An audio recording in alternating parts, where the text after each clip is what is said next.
नरेंद्र मोदी जी का फ़ोटो और पंडित जवाहरलाल नेहरू जी का फ़ोटो। अभी हम लोग जा रहे हैं राजभवन। राजभवन यहाँ से लगभग 1 किलोमीटर है, ऐसे चढ़ाई पर ही। हम लोग सेकेंड डे गए थे राजभवन घूमने, तो बंद हो गया था। आज वापस जा रहे हैं, आज टाइम पर है। अभी बज रहे हैं सुबह के 10 और हम लोग को चढ़ाई करके जाना है। कुछ ऐसा सिनेरियो है। 2 चीज़ें घूमने की, 3 चीज़ों की टारगेट किया गया है। पहला तो राजभवन घूमना है, और दूसरा जू घूमना है, और तीसरा साइकिलिंग करनी है।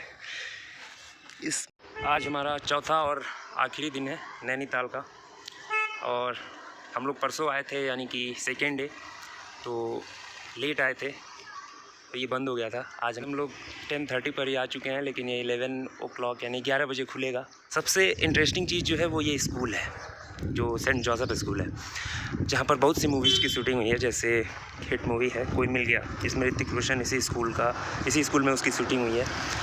और रिसेंटली अभी जैसा कि ये लोग बता रहे थे, कोई विपाशा बसु की भी एक मूवी अभी शूट की गई है, जो रिलीज़ होने वाली है। मैं भी कंप्यूटर सीखना चाहता हूँ सर।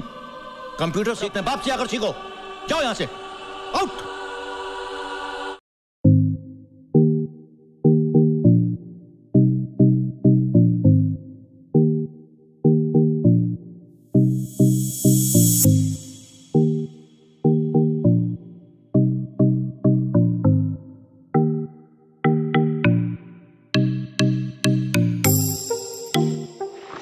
ये वो गवर्नर हाउस है, या कह सकते हैं राजभवन है। इसे राजभवन इसलिए कहा जाता है क्योंकि पहले यहाँ पर अंग्रेज़ों का शासन हुआ करता था, और यहाँ से समर कैपिटल हुआ करता था। अभी गाइड 2-3 चीज़ें इंटरेस्टिंग बातें बताए हैं हम लोगों को। जैसे सबसे पहली चीज़ कि पूरे नैनीताल का जो खोज किया है, जो यहाँ पर रहने के बारे में कल्पना की है, वो अंग्रेज़ किए थे। मैं अभी ये सोच रहा था कि इस जगह को स्टेबल करने के लिए कभी तो कोई सोचा होगा ना, शायद अंग्रेज़ों से पहले कोई तो आया हुआ यहाँ बसा होगा। कितना क्रिएटिव होगा उसका थिंकिंग कि हम पहाड़ों पे एक शहर बसाते हैं। जो यहाँ पर रहने के बारे में कल्पना की है वो अंग्रेज़ किए थे 1839 में। उसके बाद से 1897 में यहाँ पर सबसे पहले राजभवन बनाया गया, और फिर उसके बाद अभी हम लोग जब अंदर गए थे म्यूज़ियम में, ये म्यूज़ियम नहीं कह सकते हैं, म्यूज़ियम तो मतलब अंदर कुछ हो नहीं सकता है। म्यूज़ियम में सिर्फ सामान रखे रहते हैं। यहाँ पर अभी भी ये सभी कुछ यूज़ में है। यहाँ के गवर्नर अभी भी आकर यहाँ पर रहते हैं। जब गवर्नर रहते हैं तब यहाँ पर अंदर अलाउड नहीं है, तो अंदर जाके नहीं देख सकते हैं। बहुत ज़्यादा अंदर हम लोग नहीं गए थे, बहुत बस गेट के थोड़ी सी अंदर, लेकिन वहाँ से बहुत कुछ दिख रहा था। कुछ चीज़ें बहुत इंटरेस्टिंग थी, जैसे कि सबसे पहली चीज़ नरेंद्र मोदी जी का फ़ोटो और पंडित जवाहरलाल नेहरू जी का फ़ोटो, दोनों लोगों का था फ़ोटो अंदर, क्योंकि एक पहले प्रधानमंत्री और एक वर्तमान प्रधानमंत्री, उसके बाद से राष्ट्रपिता और राष्ट्रपति दोनों लोगों का फ़ोटो एक साथ था। और अभी भी वो बता रहे थे कि अगर प्रधानमंत्री या कोई भी केंद्रीय मंत्री आते हैं तो अंदर कॉन्फ्रेंस होता है, जो कि अंदर की चीज़ें बहुत इंटरेस्टिंग थी। कुछ सुल्ताना डाकू से भी रिलेटेड था। सुल्ताना डाकू जो पुराने मतलब यहाँ का उत्तराखंड का डाकू हुआ करता था, इस पहाड़ का, जो गरीबों की मदद करता था लूट कर, ऐसा कुछ था। उसकी हिस्ट्री ज़्यादा मुझे मालूम नहीं है। कि अंदर जो चीज़ें थी वहाँ पे सबका लिस्ट था, जितने गवर्नर थे, मतलब उस वक्त जब भारत गुलाम हुआ करता था ब्रिटिश शासन में, उन सब का लिस्ट था कौन कौन यहाँ पर रहा है 1897 के बाद समर कैपिटल में। ये वो जगह था जहाँ पे शायद शिकार किया करते थे, यहाँ पे खेला करते थे। ये ग्राउंड है, शायद धूप की वजह से, ब्राइटनेस की वजह से क्लियर नहीं है, बट ये ग्राउंड है। आगे भी ग्राउंड था, और भी ये बहुत चौड़ा है, लेकिन कुछ चीज़ें वर्जित हैं, अंदर जाना प्रोहिबिटेड है, इसलिए हम लोग अंदर नहीं जा सकते हैं। बट अच्छी चीज़ें थी। अंदर जाने के बाद म्यूज़ियम में बहुत सी ऐसी चीज़ें थी जिसे देखने के बाद लगेगा कि हाँ वाकई वो लोग शासन किए थे। जैसे हाथी के दांत म्यूज़ियम में, पहले जो पुराने ज़माने के दरवाजे, पुराने ज़माने का वो लॉक, पुराने समय का सीढ़ी, एक ऐसा सीढ़ी में एक ऐसा पिलर था जो एक बहुत लंबे पेड़ से, सिंगल पेड़ के तने को काटकर बहुत अच्छे से तराश कर बनाया गया था। पुराने समय का डाइनिंग टेबल, लेकिन वो अभी भी सब यूज़ में है। गवर्नर और प्रधानमंत्री आते हैं तो यूज करते हैं उन सभी चीज़ों का। अब हम लोग यहाँ से बाहर निकल रहे हैं। पीछे बहुत से लोग थे, भीड़ था, इसलिए मैं वहाँ पर वीडियो नहीं बनाया हूँ। ये देख के लगता है कि हम वाकई गुलाम रहे थे। और अभी तो खैर वो लोग शासक हैं, जो लोग शासन कर रहे हैं उनके बारे में। हम लोग राजभवन बिना देखे जाने वाले थे, लेकिन ऐसा लग रहा है कि अगर नहीं देखे होते और बाद में कोई बताता तो बहुत अफसोस होता। अच्छा, गाइड ये बता रहे थे कि पहले ये सब प्रोहिबिटेड था, अंदर ये सब प्रशासनिक चीज़ें थी तो यहाँ पर अंदर आना मना था। लेकिन अभी जब उत्तराखंड अलग हुआ तो इन सब चीज़ों को फिर ओपन किया गया। और जो बिल्डिंग थी, एक्चुअली धूप अपोजिट साइड से था तो ज़्यादा क्लियर नहीं आया होगा, लेकिन बिल्डिंग बहुत खूबसूरत है।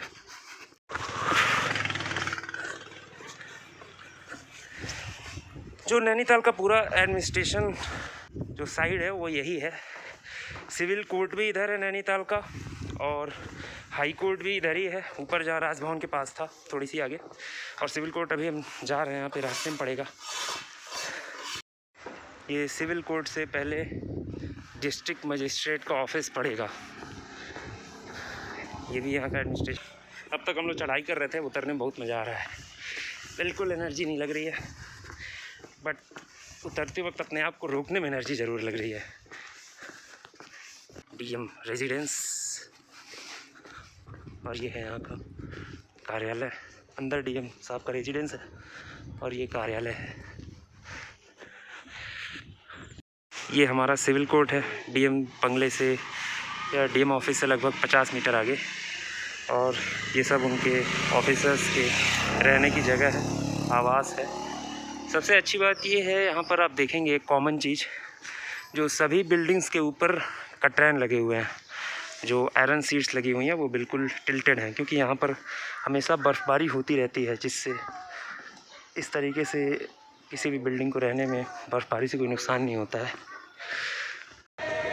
यहाँ पर हम जा रहे हैं मॉल रोड के पास, मतलब यहाँ से नैनीताल के पास से। तो यहाँ पे कुछ लोग हैं जो स्लोगन गा रहे हैं सफाई के लिए। ये मॉल रोड पर है नगर पालिका की, और आज भी यहाँ की सुंदरता वैसे ही है।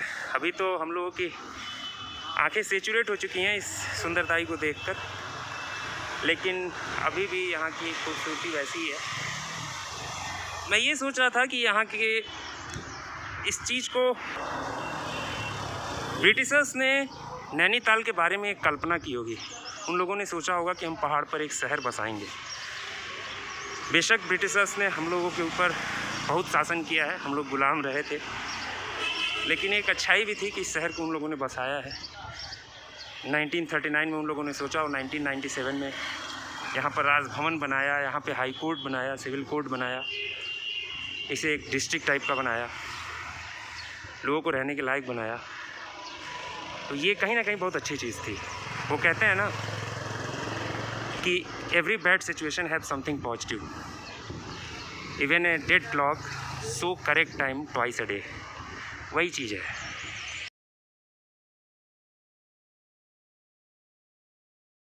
अभी हम हैं जू में, जो बहुत छोटा सा, बहुत नॉर्मल सा जू है, और इस वक्त हम एकदम एल्टीट्यूड पर हैं। आप यहाँ से देख सकते हैं सभी पहाड़ें हमारे पैरेलल दिख रही होंगी। ये इस वक्त हम बिल्कुल एल्टीट्यूड पर हैं, और बहुत छोटा सा, बहुत नॉर्मल सा जू है। लेकिन जू छोटा और नॉर्मल है ये इम्पोर्टेंट नहीं है, जू पहाड़ पर बिल्कुल ऊपर है ये इम्पोर्टेंट है। ऐसा कोई जानवर नहीं है जो मतलब नीचे हम नॉर्मल से जू में नहीं देख सकते हैं। यहाँ पे सभी वही हैं, शेर, चीता बहुत में हैं, जो कि नैनीताल के लेफ़्ट साइड वाले रोड पे, यानी मॉल रोड के साइड में जो पहाड़ है हम उस साइड है, और इसके जस्ट अपोजिट साइड में जो है वो राजभवन है, और जितने एडमिनिस्ट्रेशन वाले एरिया हैं वो सब उस साइड हैं। यानी जहाँ हम लोग सुबह में थे, हाई कोर्ट, सिविल कोर्ट और सभी चीज़ें उसी साइड पे हैं। बहुत इंटरेस्टिंग सा जानवर मिला है इस जू में, जिसका नाम है मारखोर। ये पाकिस्तान का नेशनल एनिमल है। इसकी खासियत है कि ये सांप को भी मार के खा सकता है, मतलब सांप को मार कर खाता ही है ये। और दिखने में कुछ ऐसा है, कुछ स्प्रिंग टाइप का इसका सिंग है। ये पाकिस्तान का नेशनल एनिमल है, लेकिन खाता है घास ही।